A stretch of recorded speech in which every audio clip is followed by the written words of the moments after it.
네, 미국 주식에 투자하고 있는 남자 장PD입니다. 여러분 정말 간만에 뵙습니다. 한 3개월 좀 넘은 것 같은데요, 그죠? 정말 어려운 시기고, 저도 정말 어려운 시기를 보낸 것 같아요. 예, 진짜 많이 빠졌을 때 한 85% 가까이 90% 가까이 빠졌나? 90%까지는 안 가고 한 80 몇 프로 빠진 걸로 기억을 하네요. 제가 어느 순간부터는 사실은 좀 덜 보기 시작했고, 그 다음에는 좀 없는 셈 치자, 그렇게 좀 생각을 했던 시기도 있어서, 참, 정말 저도 주식을 그래도 꽤 오래 했지만, 이렇게까지 크게 하락을 맞은 종목은 처음이고, 그나마 이제 포트폴리오를 뭐, 빅테크라든지, 테슬라라든지, 이런 회사들로 어느 정도 비중을 꽤 많이 실어놨기 때문에, 좀 중간에 힘들더라도 버틸 수 있었던 것 같은데, 참 정말 쉽지는 않은 시기였습니다. 여러분들도 저와 비슷한 분들이 많은 것 같고, 또 다니머 사이언티픽이 그 중에 또 유독 하락폭이 큰 주식 종목 중에 하나였죠. 그래서 솔직히 말씀드리면 진짜 술도 좀 많이 마셨던 것 같고요. 산책으로 이게 해결이 잘 안 되더라고요, 진짜. 술도 좀 마시고 초반에는 막 정말 확확 떨어질 때는 좀 실감이 잘 안 나더라고요. 왜냐하면 얼마 전까지만 하더라도 20달러 왔다 갔다 했었고, 그때 내가 어느 정도 비중을 줄여놓지 못했나 이런 자책도 사실 많이 들었습니다. 포트폴리오 조정에 대한 미숙함에 대한 그런 자책이 좀 많이 들었어요. 그래서 그때 좀 포트를 조정을 해놨더라면 빅테크라든지 다른 종목을 들어갈 수 있었을 텐데 뭐 이런 생각도 들었고, 뭐 만감이 교차했는데 일단은 다 벌어진 일이고 지금은 좀 다소 무덤덤합니다, 솔직히. 예. 뭐 다행인지 불행인지 잘 모르겠지만, 일단은 지금은 이제는 일상생활이 가능한 수준은 됐고, 이게 이미 현실 반영을 제가 했기 때문에 지금은 좀 예전보단 많이 나아진 상태 같아요. 자, 아무튼 앞 얘기가 좀 길었는데, 자, 21년 4Q 실적이 드디어 나왔습니다. 그래서 여러분들 저와 같이 어려움을 겪는, 소위 말하는 이제 물리신 분들을 위해서 같이 자료를 만들어서 공유를 하면 좋을 것 같아서 다시 방송을 시작을 하게 됐고, 자주 당연히 하지는 못할 겁니다. 커뮤니티 쪽에 가끔씩 이제 글을 올리도록 하겠습니다. 자, 여러분들 댓글을 뭐 커뮤니티에 이렇게 남겨주셨는데 저도 힘을 많이 얻었고요. 어려운 시기고 주가도 많이 하락을 했는데 기업이 성장하면 다시 좋은 날이 올 겁니다.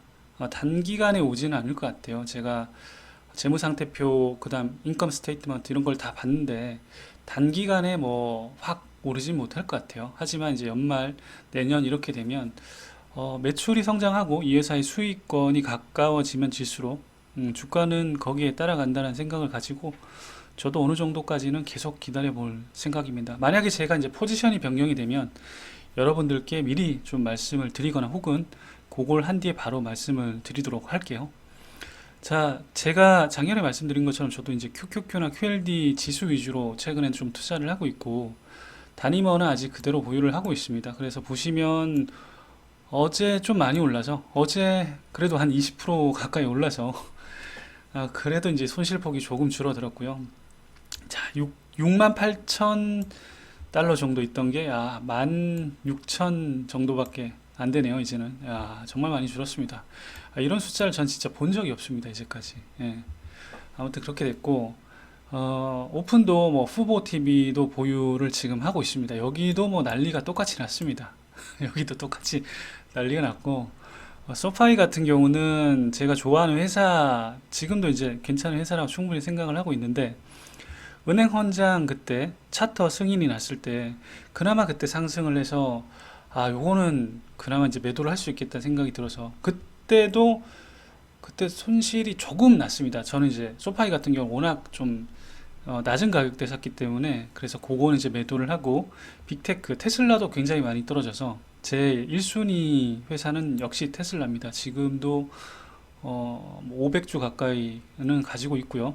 테슬라를 그때 추가적으로 매수를 했습니다. 그리고 영업이익이 마이너스인 스몰캡은 이게 상승 시 어마어마한 상승을 준다라는 건 여러분들도 당연히 알고 계실 거고, 진짜 뭐 멀티베거에서 뭐 10x까지 갈 수 있는 그런 충분한 여력이 있는 종목들이지만 이게 변동성이 워낙 크기 때문에 일단은 또 금리 상승기고 그래서 더는 매수를 안 하려고 합니다. 아무리 지금 저렴하더라도 그게 제 멘탈을 좀 지키는 방법이라 생각이 들어서 지금 좀 저렴하더라도 좀 최대한 자제하면서 다른 우량 기업 위주로 나머지는 좀 포트를 구성하려고 합니다. 다만 기존에 손실 나서 이제 소위 물려 있는 것들은 계속 가져갈 생각입니다. 왜냐하면 연말쯤 되면 회사가 다시 성장을 하면 좋아지지 않을까 그런 마음을 계속 가지고 있기 때문에 계속 가지고 가려고 생각하고 있습니다. 자, 이 모든 것들은 여러분들 참고로, 그러니까 제 지금 구독하시는 분들은 정말 그 원칙을 잘 지키시는 것 같아요. 그러니까 뭐 제가 이걸 한다고 해서 여러분들이 또 따라하는 게 아니고 여러분 스스로 잘 판단하시는 분들이 대부분이신 것 같아요. 그래서 잘 판단하셔서 소중한 자산을 잘 성장시키셨으면 좋겠습니다.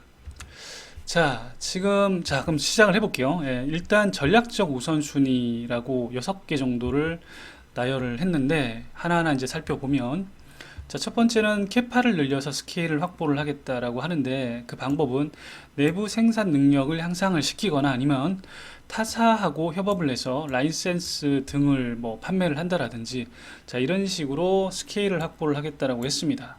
자, 그러니까 우리가 자체적으로 생산을 하던가 테슬라도 마찬가지죠. 자체 생산을 하던가 아니면 외부에 현대오일뱅크라든지 아니면 이 회사는 예전에 제가 찾아보니까 좀 그래도 큰 화학 회사로 알고 있는데 케미라라는 회사 뭐 이런 회사들하고 협업을 해서 콜라보레이션으로 해서 외부 협업 생산을 한다라든지 그런 것들을 염두를 해서 그러니까 가용 자원을 최대한 보존을 하겠다라는 게 전략인 것 같고요. 자, 두 번째는 응용 프로그램 개발 핵심 역량을 활용하겠다. 요거는 좀 다소 선언적인 얘기입니다. 그러니까 고객의 요구사항을 해결한다라고 하는데 이게 사실은 저는 그런 의미 같아요. 다양한 물성을 개발해서 고객이 이런 물성을 개발을 해주세요라고 하면 그런 요구사항들을 해결할 수 있는 우리가 그런 능력이 있다라고 얘기를 하는 것 같아요. 자, 그래서 요건 좀 선언적이고 당장에 뭔가 그러니까 전략적 방향이니까 그 정도로 이해를 하시면 될 것 같고요. 자, 세 번째 고객 확대는 이거는 뭐 지나치게 당연히 그렇게 가야 될 방향이죠.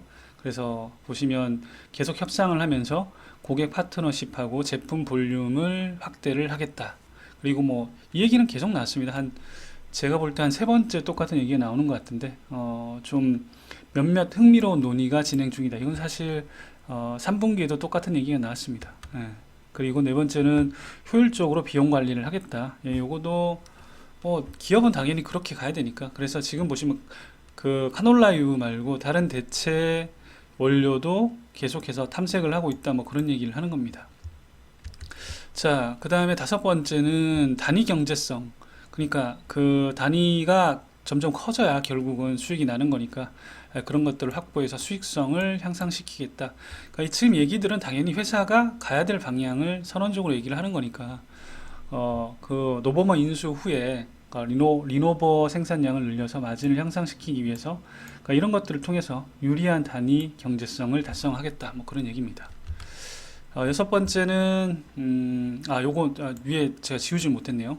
여섯 번째는 성장을 지원하기 위해서 그러니까 뭐 관리팀 그 다음에 그런 쪽에 팀 역량을 강화시키겠다. 그래서 재무 담당자도 이번에 새로 영입을 하고 그 다음에 그때 뭐 무슨 데브라 맥도날드 요 분도 개발 책임자로 뭐 추가를 기업 개발 그러니까 아마 세일스 쪽에서도 개발 책임자를 또 영입을 했고 그래서 이제 이런 분들이 영입이 돼서 추가적으로 우리가 더 지원을 할 수 있도록 하겠다 뭐 그런 얘기입니다. 그래서 여섯 가지는 좀 선언적인 앞으로 회사가 당연히 이제 나아가야 될 전략적인 방향인 거고요.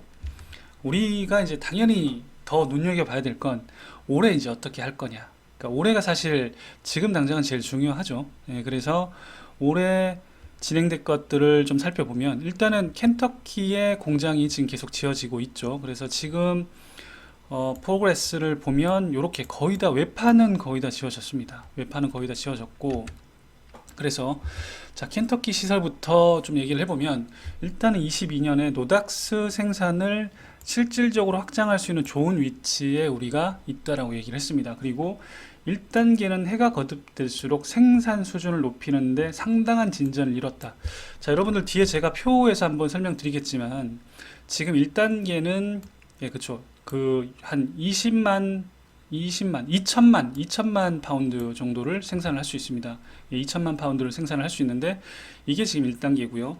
요거를 연말까지 100% 정도 활용을 하겠다라고 얘기를 했었고, 그 다음에 지금 지어지고 있는 거는 22년 2분기 말 때 한 6월 정도에 아마도 이제 완료가 돼서 준공이 될 것 같은데, 완공이 될 것 같은데, 요거는 4,500만 파운드 정도를 생산할 수 있습니다. 그러니까 사실 이번에 지어질 2단계 공장이 훨씬 더 큰 거죠. 2배 이상 큽니다.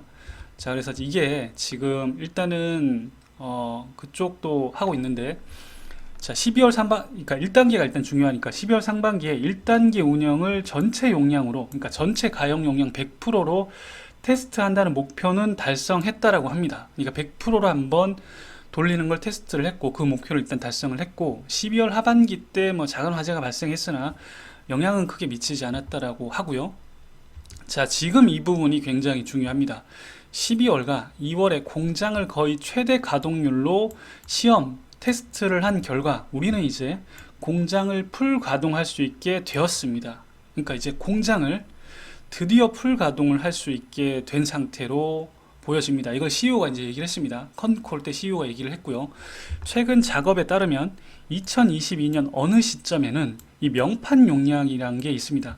네임플레이트 캐파시티라고 있는데 이게 그러니까 설치 용량, 그러니까 우리가 어떤 장비를 설치를 하면 여기서 한 100 정도를 생산을 할 수 있다라고 거기에 이제 등록된 이론적인 용량을 우리가 네임플레이트 캐파시티라고 하는데, 이거 이상으로 사람의 운영을 할 수도 있을 것 같다. 원래 한 100 정도로 여기에 이제 등록된 용량이 그 정도 됐는데, 우리가 조금 더 하다 보면 2022년 어느 시점에는 그걸 넘어서는 생산을 할 수도 있을 것 같다고 얘기를 합니다. 그러니까 이거는 굉장히 좋은 부분이죠. 네, 그리고 풀가동을 이제 드디어 할 수 있게 됐다라는 것도 중요하고요. 그러니까 여기는 굉장히 긍정적인 얘기가 나와서 좀 희망을 좀 봤다라는 생각이 좀 들었고요. 자, 두 번째는 일단은 이게 아마 오타인 것 같아요. 오타인 것 같은데 일단 컨콜 트랜스크립에는 1단계라고 적혀 있는데 아마 2단계에 같고요. 2단계를 보면 공사 진행이 예정보다 앞서 있다라는 걸 보고하게 되어서 이제 흥분된다, 좋다, 뭐 이렇게 얘기를 하셨고, 일단 외부 공사는 거의 완성이 되었다라고 하고, 그 다음에 켄터키 2단계가 몇 달 안에 가동이 될 것으로 예상을 한다라고 했습니다. 이 켄터키 2단계가 4,500만 파운드니까 4,500만 파운드가 되면 전체는 6,500만 파운드가 됩니다. 예, 그래서 두 번째가 완료가 되면 6,500만 파운드가 되니까 실제 올해 만약에 2단계까지 풀 캐파로 가게 되면 매출은, 그러니까 이론적으로 연말 기준으로 보게 되면 거의 한 3배 가까이는 증가를 할 수 있는 거죠. 지금의 한 3배 가까이는 증가를 할 수 있습니다. 그러니까 이론상으로 그렇다는 겁니다. 그러니까 여러분 그렇게 된다는 게 아니고, 그러니까 지금 이 2단계도 분명히 이제 수요를 잡고 정상화 시키는데 분명히 시간이 걸릴 거고, 또 예상치 못하게 또 다른 이슈가 또 발생할 수도 있는 거잖아요. 그래서 어찌되건 요것들이 다 훌륭하게 완료가 되면 한 6,500만 파운드가 될 것으로 예상을 하고 있습니다. 그리고 이제 뒤에 조지아 베인브리지 그린필드 퍼실리티도 우리가 작년에 12월 4일날 착공을 했죠. 12월 4일날 착공을 했습니다. 자, 아무튼 그래서 오랫동안 이 켄터키 시설만 봤을 때는 이 용량을 늘리고 운영 효율성을 높이게 되면 이 조정 에비타에서는 아마 파스티브가 되지 않겠냐, 플러스가 되지 않겠냐, 뭐 이런 얘기를 CEO가 했습니다. 예. 자, 그리고 두 번째는 이제 베인브리지 그린필드 퍼실리티인데, 자, 여기는 이제 보시면 일단은 작년 11월 착공을 했죠. 그러니까 제가 트위터에 올라온 건 12월 4일이었는데 11월 말쯤에 착공을 한 걸로 보입니다. 그래서 뭐 지금 보지만 여기의 내용은 좀 그러니까 우려입니다. 그 대부분이 우려입니다. 이렇게 될 수도 있고, 지금 인플레이션 상황에서 사실은 핵심 장비하고 재료를 주문하기 위해서 일단은 뭐 신중히 조치를 취했지만 이게 뭐 이게 인플레이션 압력이 좀 있고 지출이 조금 더 될 수도 있다 뭐 이런 얘기를 합니다. 그래서 아무튼 뭐 현금을 절약하겠다 뭐 이런 얘기를 쭉 하고, 그래서 여기는 구체적인 내용은 뭐 일단 나와 있지는 않습니다. 아무튼 11월 말에 착공을 한 건 켄터키 여기서 이제 퍼실리티에서 확장을 한 그 훌륭한 팀을 한 계약 팀을 또다시 이제 유지하기 위해서 11월 말에 막 착공을 했다라고 얘기를 하고 있습니다. 자, 그리고 이제 다음 그림에는 이 전체 이제 용량, 이 공장들이 다 지어지면 어떻게 용량이 변할지를 나타내는데, 자, 2천만 파운드, 그 다음 4,500만 파운드, 그 다음에 조지아 베인브리지 그린필드는 1만 2,500만 파운드. 아, 이게 참, 요 앞에 단위가 뭐지? 잠깐만, 억. 1억 2,500이네요. 1억 2,500만 파운드. 그러니까 요게 세 개가 되면 1억 9천만 파운드가 전체적으로 생산이 가능하게 되는 겁니다. 자, 요 숫자는 여러분들 이거는 기초 재료를 생산을 하는 거고, 이게 노닥스 완성품으로 생산이 되면 이게 용량이 좀 줄어듭니다. 그래서 그 용량을 나타낸 것 같고요. 제가 예전에 표시한 걸 보니까 아무튼 우리가 뭐 기준으로 삼는 건 현재 요거죠. 요거 정도 숫자는 기억을 하시면 좋을 것 같고, 두 번째도 똑같습니다. 그러니까 리노버 플랜트까지 만약에 합류를 하게 되면, 그러니까 리노버 플랜트에서는 우리가 1억 6,800만 파운드가 된다. 그래서 전체 다 합치면, 근데 여기 보니까 3억 3천만이라고 되어 있는데 이걸 다 합치게 되면 일단 제 계산으로는 3억 5,800만 파운드 정도가 생산이 가능할 거로 보입니다. 근데 뭐 회사가 더 중요하겠죠. 회사 자료가 더 정확한 거니까 3억 3천 정도, 리노버 플랜트까지 합치게 되면 이 정도까지 가능하다라는 내용을 설명을 하고 있습니다. 자, 그리고 캐파는 요 얘기는 아까 제가 기존에 방금 전에 다 설명을 드렸기 때문에 요거 세 개를 합치면 어찌됐건 1억 9천만 파운드가 된다라는 얘기입니다. 자, 그리고 지금 글로벌 사업자들하고도 뭔가 이제 협력을 하고 있는 것 같은데, 작년 말이었나 올해 초였던 것 같은데 현대 오일뱅크하고 협력한다라고 발표가 났었고, 자, 그래서 이 사람들하고 같이 그 사람들의 자본을 가지고 와서 뭔가 이제 사업을 가속화시켜 보겠다라고 하는 건데, 일단 요거는 장단이 있습니다, 사실은. 그러니까 원래는 이 회사가, 제가 말한 건 뭐냐면 돈을 그냥 은행에서 빌려서 이거를 그냥 부채로 쌓아두면 가장 좋긴 하죠. 왜냐하면 신주 발행이 안 되는 거니까. 근데 아마 그렇게 되면 고금리가 될 가능성이 높습니다. 고금리가 될 가능성이 높기 때문에 그래서 아마 또 그렇게 큰 금액을 빌려주지도 않을 거고, 그리고 이 회사도 보통은 사업에 대한 100% 확신이 있으면 대출을 합니다. 그런데 사업이 약간 그래도 어찌 될지 모르는 상황에서는 투자를 받습니다. 왜냐하면 투자를 받으면 이게 손실로 다 이어져도 사실은 내가 갚지는 않아도 되기 때문에, 어찌됐건 이렇게 투자를 받게 되면 그 전체 그 자본은 늘어나는 게 맞는데, 대신에 이제 신주 발행이라든지 그런 거는 있어서 기존의 주주들은 어찌됐건 간에 희석되는 거는 어쩔 수 없을 겁니다. 그래서 작년 연말이었죠. 그때도 뭐 신주 발행이 예상이 될 거라고 저도 생각을 했는데, 정말 이렇게 신주 발행을, 그러니까 CB 발행을 했죠. 컨버터블 본드를 이제 발행을 했죠. 아무튼 요거는 뭐 먼 미래, 지금 당장이라기보다는 근데 올해 또 혹시나 이제 일어날 수도 있을 것 같긴 해요. 현대 오일뱅크랑 뭔가 지금 이제 CJ 제일제당이 뭔가를 하니까 아무래도 그 다른 국내 기업들도, 그러니까 한국이 또 그나마 잘하는, 그나마는 아니죠. 한국이 사실 이제 잘하는 분야가 몇 개 있죠. 반도체 잘하고, 그 다음에 자동차 좀 잘하고, 조선 잘하고, 그 다음 화학 쪽 잘하고. 그러니까 화학 쪽 잘하다 보니까 이런 기존의 화학 정유 뭐 이런 쪽도 당연히 관심이 생길 겁니다. 그래서 이거는 좋게 생각하면 더 좋을 것 같아요. 아직 어떻게 될지 모르니까. 자, 그리고 고객사하고도 이제 관계를 막 쫙 이렇게 나타냈는데, 고객사는 좀 좋은 것들이 있는 것 같아요. 일단은 나머지 이제 말스 윙글리나 이런 쪽은 여러분들 아실 거고, 예전에도 한번 설명드렸고, 펩시코하고 바카디하고도 계속 기술 제휴를 하고 있다 뭐 이런 내용이 있었고, 그 다음에 이번에 추가가 된 게 스타벅스하고 스타벅스 쪽에 바틀 스트로우라는 게 이제 바틀에 넣는 스트로우인데 이걸 노닥스 기반의 빨대를 전국적으로 출시했다는 사실을 확인하게 되어 기쁩니다. 그러니까 스타벅스랑 다니머 사이언티픽이 직접 계약을 당연히 한 게 아니고요.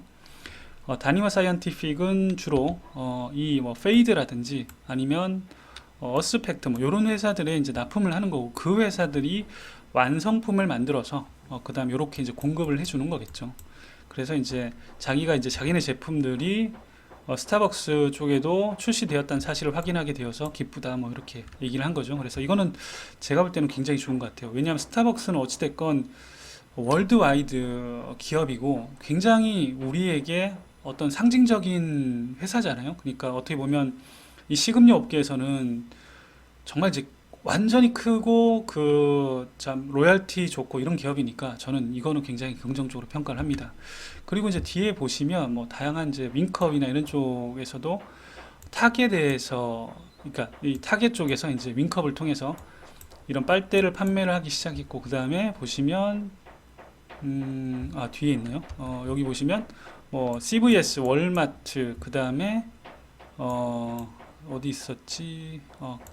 던킨 도너츠, 뭐 스무디 카페 이런 데들 계속해서 이제 소매점에 이런 제품들이 들어가고 있는 것들은 제가 봤을 때는 굉장히 희망적이라고 봅니다. 네, 그리고 콜롬비아 패키징 그룹도 계속해서 흥미로운 발전을 뭐 이루고 있다라고 얘기를 하고 있고 그러니까 어찌됐건 고객사 쪽은 지금 괜찮아 보여요. 충분히 괜찮아 보이고 여러 고객사들 쪽으로 이 확대가 되고 있다라는 면은 참 좋아 보입니다. 자, 그래서 이제 여기까지 제가 제 개인 생각을 좀 말씀을 드리면 일단은 제가 다니머 사이언티픽에 투자를 하게 된 가장 큰 배경은 이 회사가 시대의 패러다임, 그러니까 친환경의 변화에 맞는 기업이라는 거죠. 그러니까 이 회사의 발전 방향성은 성장 쪽으로 가는 게 맞다라는 생각은 지금도 똑같습니다. 그리고 그거에 대한 증명이 가장 쉬운 건 사실 매출로 증명을 하는 건데 매출도 이번에 좀 오르기도 했지만 다양한 글로벌 고객사들의 수요가 있다라는 건 그거는 팩트인 것 같습니다. 예. 그러니까 그 회사들이 그냥 작은 회사도 아니고 우리가 이제 이름을 들었을 때 충분히 알만한 뭐 CVS, 월마트, 그 다음에 던킨 도너츠, 그 다음에 뭐 스타벅스 이런 쪽이니까 충분히 좋은 고객사들이 이용을 하고 있다라는 거고 거기서 아직 어떤 큰 불만이라든지 뭐 어떤 이걸 가져가서 이제 폐기를 해야 된다라든지 그런 사고가 이제 벌어진 게 없잖아요. 그렇기 때문에 이 품질이나 이런 것들도 아직까지는 큰 이슈는 없어 보입니다. 자, 그리고 이제 볼륨 프로덕션 관련해서는 자, 켄터키 1단계는 당연히 이제 100%에 근접한 거 100% 이제 근접했다라고 얘기를 했었고 100% 이제 됐다라고 얘기를 했었고 사실은 설치 용량보다 오히려 더 넘어설 수도 있을 것 같다라고 얘기를 했습니다. 근데 그 시기는 언제인지 얘기는 안 했고요, 당연히. 그다음에 2단계도 수개월 후에 진행이 된다라고 하니까 일정상 큰 이슈가 없다라면 요것도 긍정적으로 작용을 할 것 같습니다. 그리고 조지아 그린필드는 작년 12월 초에 착공을 했고요. 근데 대신에 이런 것들이 재무적으로는 당연히 다 부담이 됩니다. 계속해서 공장을 짓고 있고 어찌됐건 캐펙스 투자가 적은 캐펙스 투자가 아니고 계속해서 지금 돈을 뽑아내기 이전에 자본 지출은 굉장히 많아지잖아요. 그러니까 돈은 요 정도로 벌고 있는데 지출은 이 정도 속도로 늘고 있으니까 사실 지금은 당장은 좋다라고 볼 수 없는데 그러니까 나중이 좋아진다는 거죠. 그래서 제가 올해 영업이익이 참 쉽지는 않겠다라고 한 게 아까 이제 CEO도 그런 얘기는 했지만 켄터키에서만 봤을 때는 조정 에비타가 플러스 될 수 있다라고 했는데 그 말을 다르게 해석을 해보면 전체 회사 조정 에비타는 수익으로 돌아설 수 없다라는 얘기를 하는 겁니다. 반대로 보면. 네.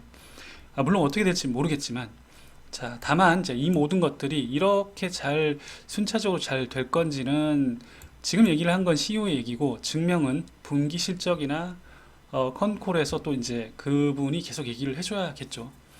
자, 그리고 세 번째는 다른 회사와 파트너 관계를 맺는 거는 지분 투자를 할 수 있을 것 같습니다. 왜냐하면 이게 공장 증설을 하게 되면 계속해서 돈이 이제 들어가는데 언제까지고 그렇게 할 수는 없잖아요. 그래서 아마 몇 군데까지는 자체 공장을 돌리고, 그러니까 이건 테슬라도 똑같습니다. 그러니까 배터리를 생산을 하는데 내가 모든 걸 다 하게 되면 자본 지출이 너무 커집니다. 캐펙스 투자가 너무 커지기 때문에 그렇게 되면 영업이익을 내기 좀 힘들고 또 자본 지출을 계속 늘리다 보면 이것도 신주 발행을 하거나 계속 그렇게 해야 되는데, 그렇게 하기보다는 기존의 정유회사나 기존의 어떤 화학회사들하고 같이 협업을 해서 그들의 공장을 쓰고 이쪽에서 기술을 투자를 해서 같이 수익 쉐어를 하는 것도 괜찮은 방법인 것 같아요. 그래서 서두에서 언급을 했듯이 우리가 자본을 보존하기 위해서 그런 방법도 염두를, 그러니까 투 트랙으로 간다라고 그래서 이제 얘기를 한 거죠.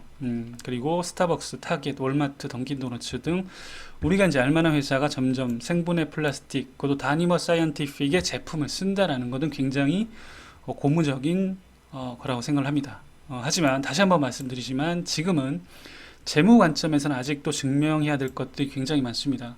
아직도 매출이 뭐 성장 예산은 저는 최소한 한 지금 이 정도 스몰캡의 성장 예산은 40% 이상은 계속 성장을 해야 된다고 생각을 하고요.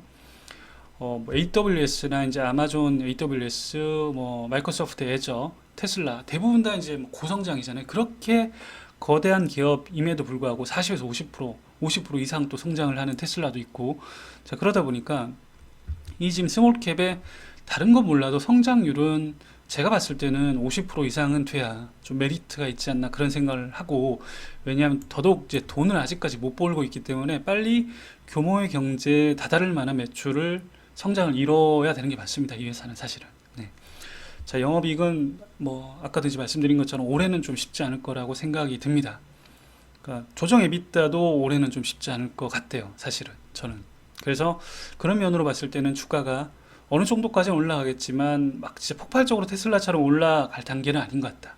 왜냐하면 이게 수익을 낼 수 있는 회사라는 걸 결국은 증명을 해야 그게 이제 거의 진짜 뭐 멀티베거 정도가 될 수 있다는 생각을 하고요. 올해는 저는 이제 뭐 희망컨대 뭐 $20 뭐 왔다 갔다 그 정도까지는 가 보면 좀 괜찮지 않을까 뭐 이런 생각을 해봅니다. 네, 하지만 전 추가적으로 이제 주식을 더 살 마음은 없고요. 지금 주식을 그냥 유지를 하려고 생각을 하고 있습니다. 자, 그래서 뒤에 얘기가 몇 가지 더 있는데 그 있네요. 네. 자, 그래서 이제 뒤에 이제는 재무 관점에서 좀 살펴보면 여기 보시면 21년 3Q와 4Q의 PHA 매출 비중을 보면 32%에서 50%까지 이제 증가했고요.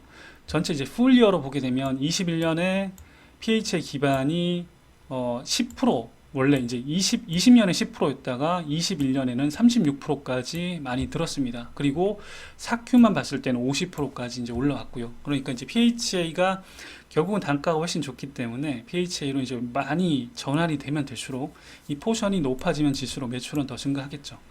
자, 그 다음에 우리가 코스트는 3Q랑 4Q랑 내용이 스크립이 완전 똑같습니다. 그래서 켄터키 시설이 이렇게 확장함에 따라서 비용이 더 증가했고, 그 다음에 우리가 인력이나 이런 분들을 지원하기 위해서, 계획을 지원하기 위해서 인력이나 급여가 더 들어갔다. 그 다음에 우리가 이제 퍼블릭 전환하면서 비용이 들어갔고, 노버머 인수 비용이 또 들어갔다. 뭐 요 내용은 3Q랑 4Q랑 똑같습니다. 자, 파이낸셜 한번 살펴보면 일단은 쿼터로 보면 YOY 성장은 48%. 이 정도 성장이면 괜찮습니다. 그죠? 한 50% 성장은 이 회사 정도면 해야 됩니다. 사실은. 그러니까 30%이 정도 회사는 30%이 정도 성장을 하면 메리트가 좀 저는 떨어진다는 생각을 하고요. 왜냐하면 테슬라보다도라고 하긴 좀 그러네요. 테슬라는 성장 면에서는 거의 웬만한 회사를 다 압살하는 회사이기 때문에 사실은 그렇죠. 50% 성장이면 굉장히 훌륭한 편인 것 같고, 다만 이제 좀 올해는 한 7, 80% 성장을 좀 해야 되지 않을까, 그런 생각. 2배 성장도 사실은 좀 해야 주가에 좀 보탬이 되지 않을까 그런 생각하고, 그 정도까지 좀 가줬으면 좋겠습니다. 솔직히. 그리고 풀이어로 보게 되면 24% 정도 성장을 했습니다. 그래서 지금 17.7 밀리언 달러 하나로 치면 한 1,000원 정도로 쳤을 때 170억 정도 매출을 했네요. 그죠?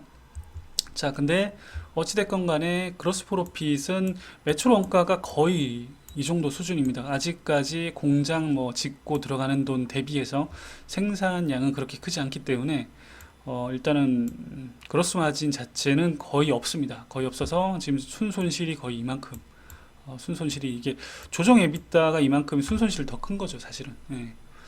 자, 아무튼 그래서 근데 이제 컨콜 때 CEO가 커멘트를 한 건 뭐냐면 생산성이 확장됨에 따라 현재 시설의 단위당 평균 비용은 당연히 이제 이렇게 되면 개선이 되는 게 맞겠죠. 그래서 빨리 규모의 경제를 이뤄야 됩니다.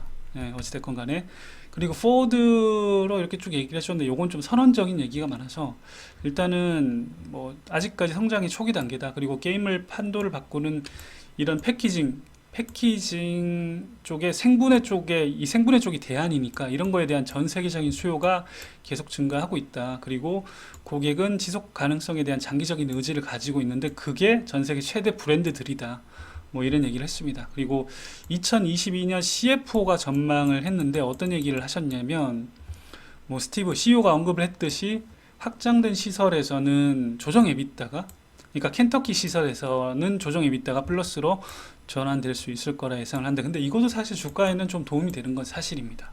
그러니까 에비타 자체가 조정 에비타 같은 경우는 일회성 비용 제외하고 그죠? 제외하는 거고 에비타 자체는 감가상각비 제외하고 세금 제외하면 일단 현금 흐름상으로는 플러스가 된다라고 하는 거니까 사실 이 정도만 해도 그로스 마진은 일단 플러스로 당연히 전환이 될 거고요. 예, 괜찮은 겁니다. 사실은 이 정도만 돼도.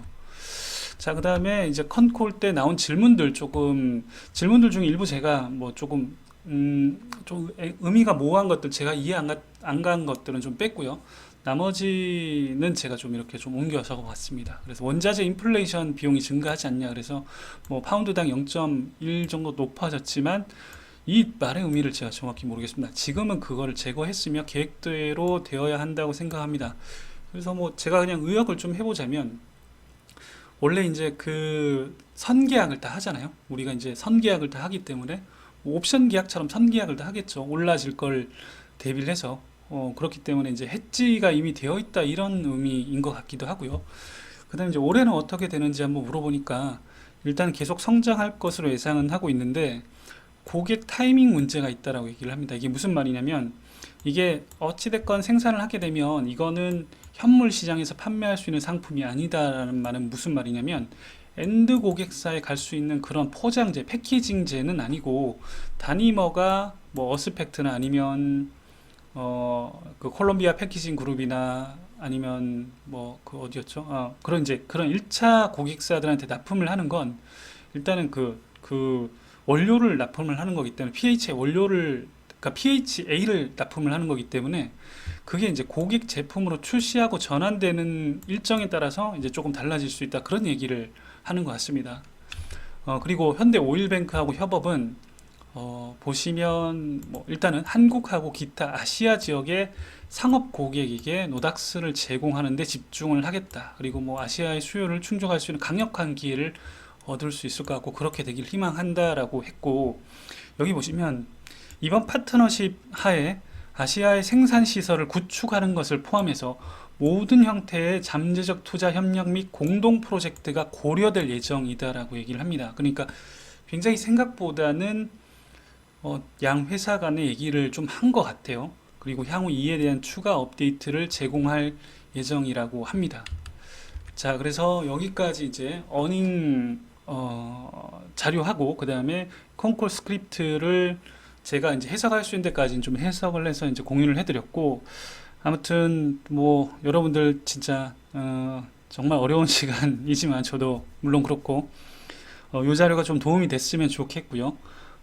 중간중간에 제가 영상까지는 못 올리더라도 단위 소식이 있게 되면 제가 공유해 드릴 좀 중요하다 싶은 것들은 좀 저도 올릴 수 있도록 하고 뭐 또 이제 오픈도어라든지 제가 조금 그래도 여력이 되면 조금씩 만들어 볼 수 있도록 하겠습니다.